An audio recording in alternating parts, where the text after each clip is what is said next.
പെൺമക്കളുള്ളവർ സന്തോഷിച്ചോളൂ. പെൺകുട്ടികളെ അല്ലാഹു നൽകിയിട്ടുണ്ടെങ്കിൽ നിങ്ങൾ സന്തോഷിച്ചോളൂ. ഇത് ഹബീബായ നബി തങ്ങൾ തരുന്ന സന്തോഷ വാർത്തയാണ്. സ്വർഗ്ഗലോകങ്ങളെ കുറിച്ച് വിവരമുള്ള നബിതങ്ങളാണ് ഈ പറയുന്നത്.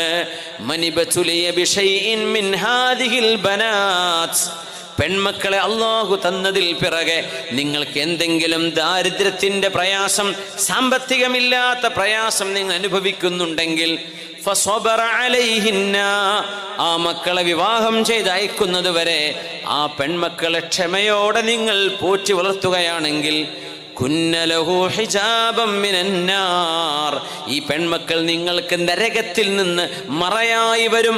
നിങ്ങളെ നരകത്തിൽ പോകാതെ കാക്കാൻ ആ പെൺകുട്ടികളോട് നിങ്ങൾ ചെയ്ത നിങ്ങളുടെ ഗുണം മതിയാവും. അവർക്ക് അന്നം കൊടുത്തത്, അവർക്ക് വസ്ത്രം വാങ്ങിച്ചു കൊടുത്തത്, അവർക്ക് വിദ്യാഭ്യാസം കൊടുത്തത്